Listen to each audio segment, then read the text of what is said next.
Whenever the laws of any state are broken, a duly authorized organization swings into action. It may be called the state police, state troopers, militia, the rangers, or the highway patrol.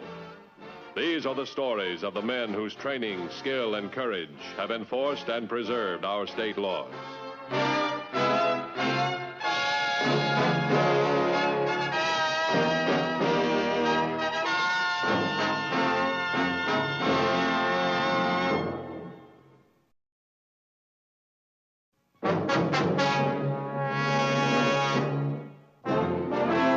A well-equipped car is the primary means by which the highway patrol achieves high-speed mobility in order to combat organized crime.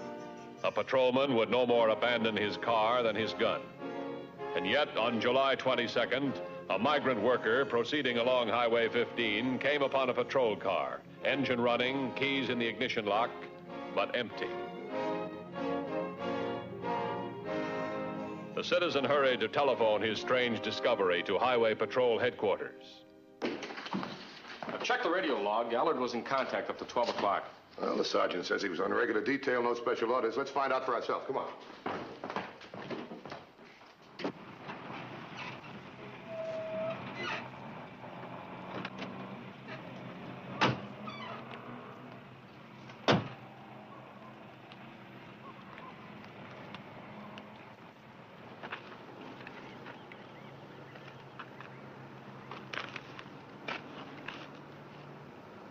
Looks like he stepped out of it a second ago into thin air. There's no sign of a struggle. Wait a minute. Here's something over here.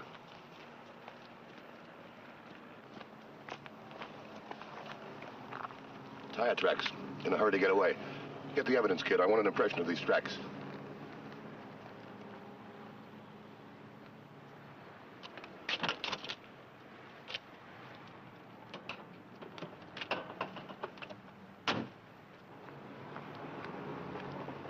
He's got to be around here somewhere. I'll get some help.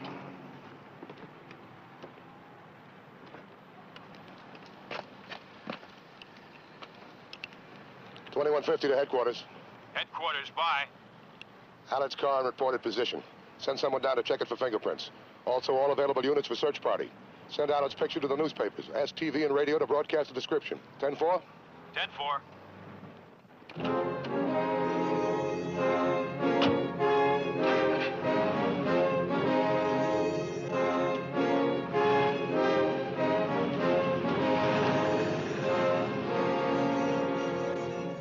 Examination of Officer Allard's car had revealed nothing except that the radio was out of order.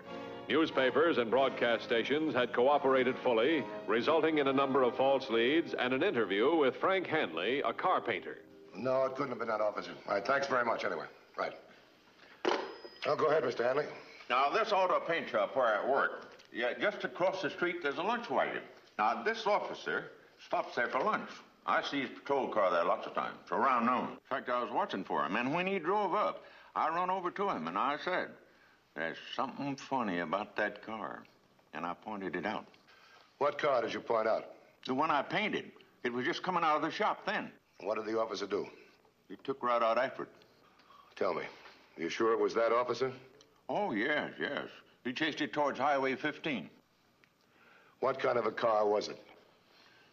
Well, it was a 56, four-door sedan, painted light green. I painted it black. Mr. Hanley, when a car comes to your shop and you make out a work slip, do you also take down the license number? Oh, yeah.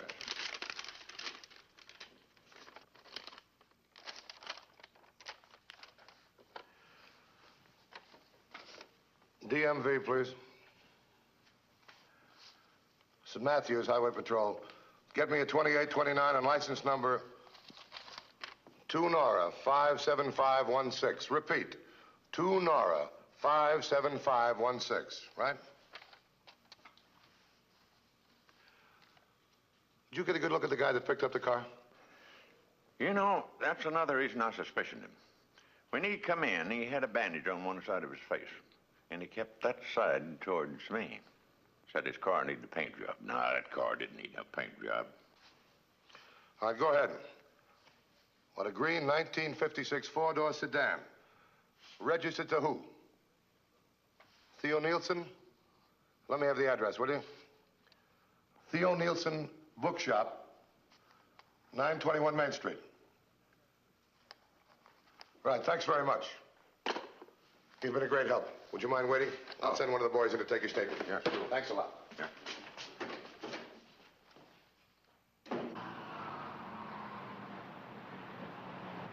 Well, it looked like your car. But, Mr. Matthews, there are hundreds, perhaps thousands of autos just like mine. Not with your license plates. Now, perhaps your plates were stolen, put on a car just like yours. Ethel is very considerate. Come again? If the license plates were stolen, she wouldn't want to worry me. She'd just drive back from her holiday without any fuss and tell me when she got here. I see. When did you lend her your car? It's almost a week now. She should be back at any time. I know she's on her way back. Mr. Matthews, will my name have to be in the newspaper? Well, until we talk to your friend, there's nothing we can tell the newspapers. My bookshop, I've had it here for 10 years now. And my customers. I wouldn't want my name to be in the newspapers, Mr. Matthews. It would be too embarrassing. Miss Nielsen, there's a man missing, perhaps murdered. It's horrible. Yeah. Oh, by the way, we're going to have to pick your friend up on the highway and question her. We can't wait till she gets here. Mr. Matthews. Larry.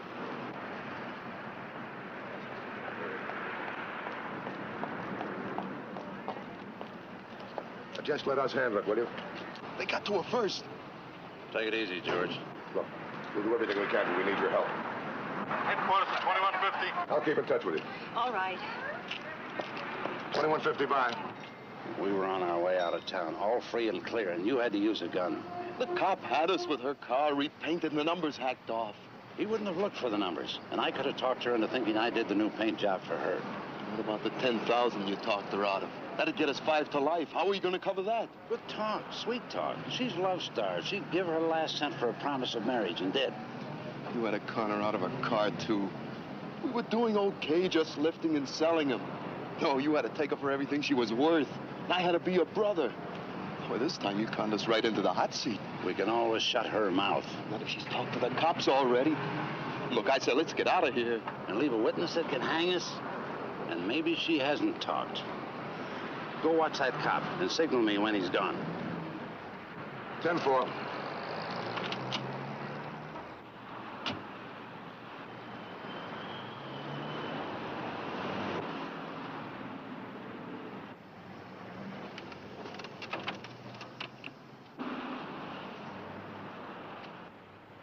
Oh, Larry, thank heaven you called.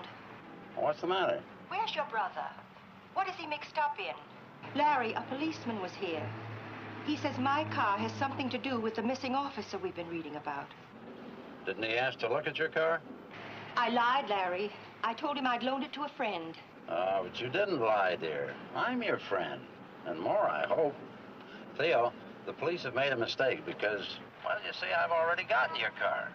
Oh, Larry, you have, thank heaven. Now, listen carefully, Theo, dear. Your auto's in a used car lot here in town. My brother sold it to the dealer. I'm going down now to buy it back for you. After all, from now on, it's going to be my job to protect you. Well, shall I call the police and tell them it was all a mistake about my car being mixed up? You don't understand, Theo, dear. The dealer has promised not to prosecute my brother if I pay for the car. I want to keep the police out of this. I don't want my brother to be hurt. Neither do I, Larry. And I don't want you to be hurt either. That's my girl. And now if the police do call again, just tell them that you'll be able to show them your car tomorrow. And maybe even today. You trust me, Theo? Of course I do, Larry. And you love me. Yes, Larry. And you're still going to marry me. Yes, Larry. Call you later, dear.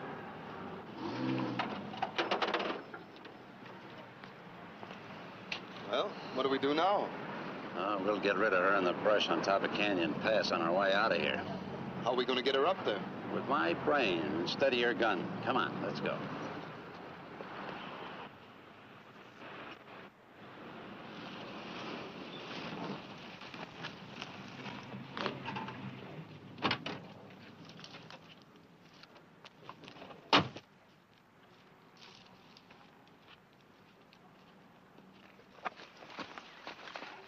You sure did a good job of burning this one, didn't it? You sure did. The description seems to check with the one handle he gave us. What about the license numbers? Plates are gone. Fingerprints? Not a one. Is Dorsey here? Yeah, he's over there checking in the brush. Well, the engine number will show it's her car. No, they've been chiseled off. The body serial number has been ripped off, too. Over here! Come on.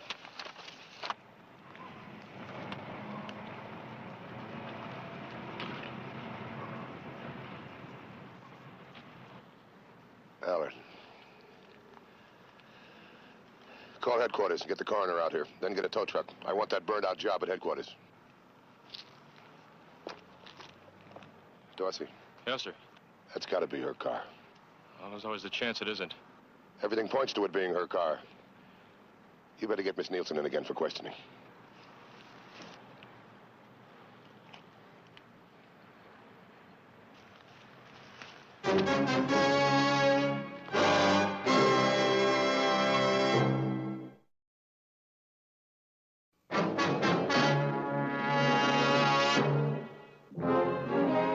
Nielsen could not be linked to the burned-out car by the numbers on the engine, body, or license plates. They had all been obliterated. Still, every circumstance indicated that she had owned the car. Miss Nielsen, I'm sorry I have to put you through all this, but I hope you understand. That's all right. All right, Miss Nielsen. You do admit you own a 1956 green four-door sedan. You say it's a couple of 100 miles away from here. Yes, I told you a friend. A witness saw your car. The license plate checked out to be yours. It was right here in the Springwood area. He could have been mistaken. Right, thanks very much. Now, Officer Allen chased his car to Highway 15. 2 hours later, the patrol car was found empty. But there were tire tracks there. We took an impression. Now, this is the impression of his tracks and a car exactly like yours. Do you notice any difference? I don't know. There are many cars like mine. 24 hours later, 10 miles away, we found the car that made these tracks. Deliberately destroyed, burned beyond recognition. A car exactly like yours, Miss Nielsen. Well, maybe when you find the patrolman. We found Patrolman Allard. He was dead. Murdered. 50 yards away from the burned-out car. Your car. The murder car was your car, Miss Nielsen. No, no. I know where my car is. Where? I'm getting it back today. From Ethel Willoughby? No. From a friend. A man to whom I loaned it. Larry has a younger brother. Oh, I'm so confused. I don't know what to do. Could Larry's brother have? But then how could Larry promise me? Why don't you level with me? Why don't you start from the beginning?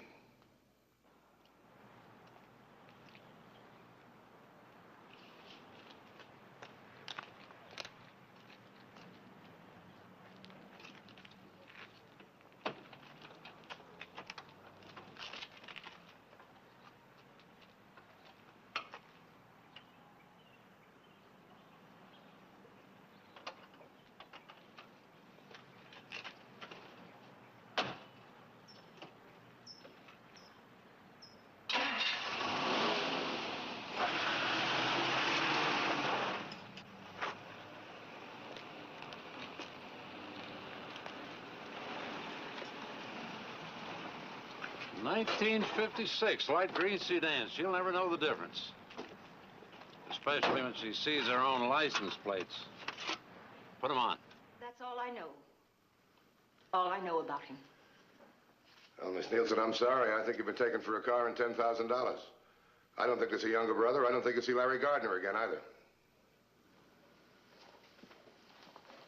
Please, may I go now? If you hear from him, call us, will you?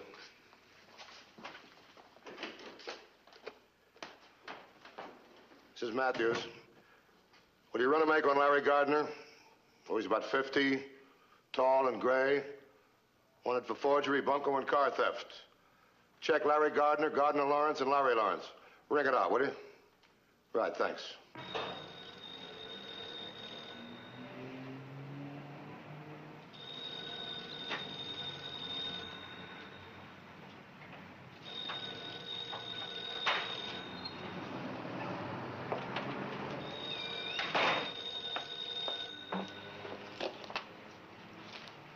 bookshop. Oh, Theo, dear, where have you been? I've called you several times. I have your car. Do you really have my car? Of course, I'm looking right at it. But Theo, the dealer wants you to sign the contract of repurchase. You'll have to come down here after you close your shop for the night. About 6 o'clock? Which dealer? Oh, the used car lot where Maine runs into Highway 15. You know the one. All right? Your car is in perfect condition. There's not a mark on it. All right. 6 o'clock, Main and the highway. Yes, dear.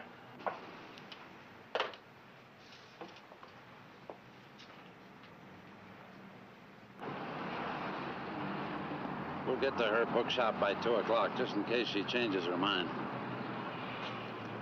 What's that? Grand theft auto convicted. Right, thanks a lot.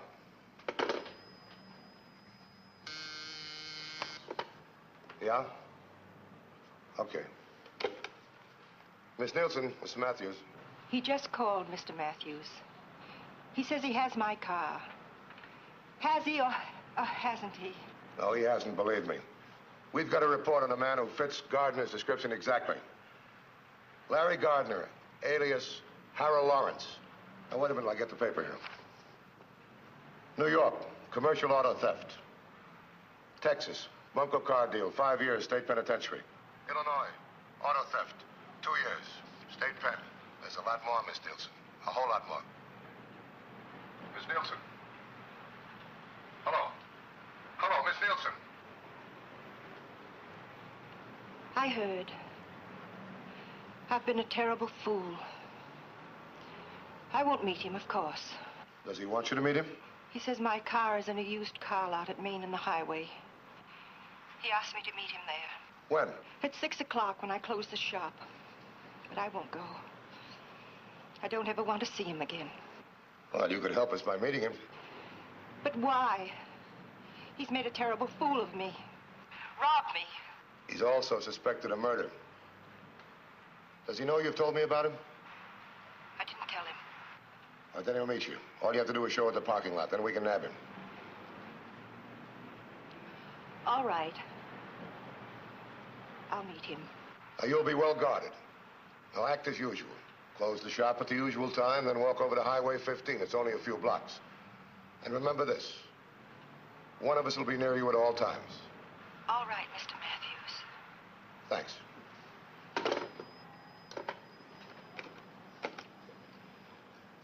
Get Dorsey and Johnson in here right away, will you? The used car lot at Main and the highway was immediately staked out by a plainclothesman in an undercover car. A block away, concealed from the used car lot, Dan Matthews waited. Directly opposite Nielsen's bookstore, Officer Dorsey, in plain clothes and in an undercover car, maintained a close surveillance. All units were in constant communication. All necessary measures had been taken to protect Miss Nielsen and to apprehend the criminals. It was important to the plan that Miss Nielsen play her part well.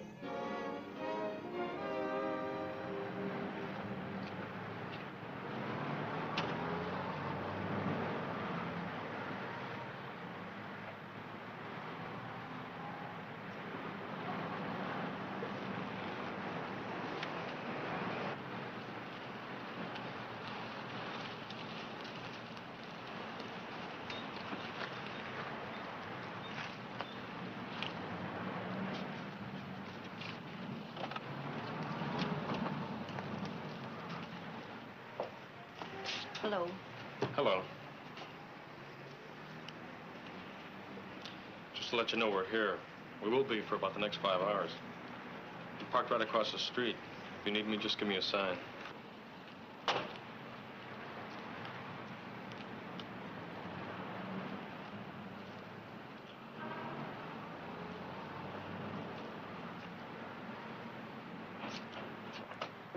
So, by the way, do you have anything in early crime detection? About 1890s? Yes, I have it in the bag.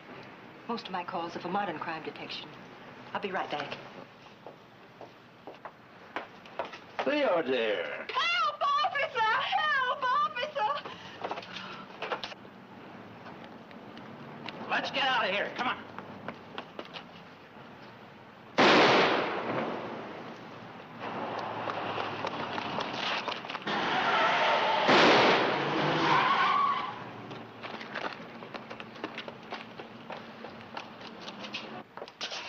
you all right, Miss Nielsen? Yes.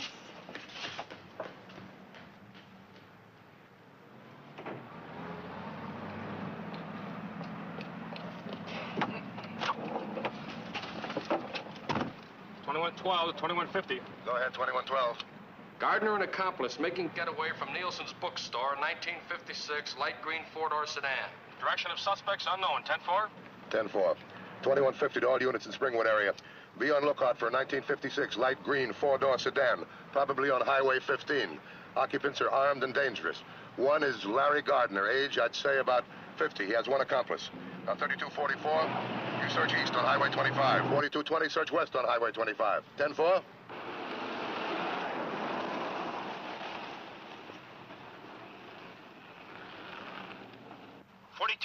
to 2150. Go ahead, 4248. 4248, 10 miles south of Springwood on top of Canyon Pass. 1956 light green four-door sedan. Approximately 3 miles below me, approaching from Springwood. At moderate speed. And block Canyon Pass at top. Converge on Canyon Pass from east to west. I'm coming in from north. 10-4? 10-4.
To 2150.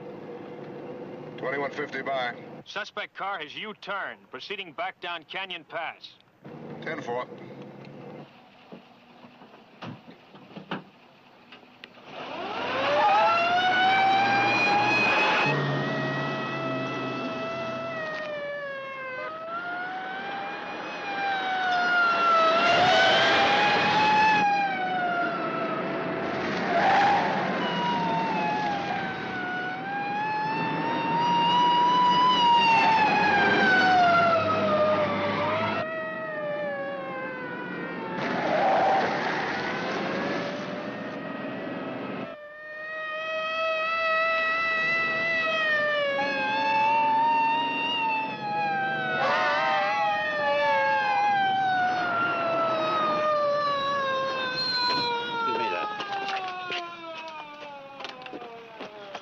I've never used a gun. He shot Allard. He pulled the trigger, you mean?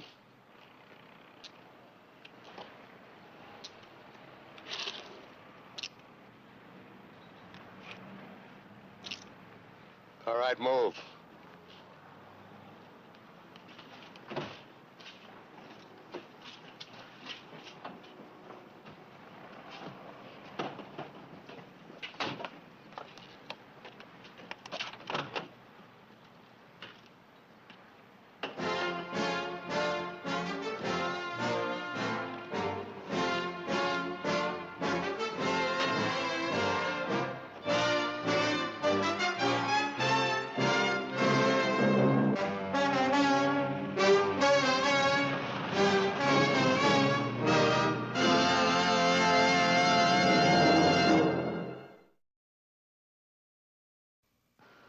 See the Highway Patrol in action again next week.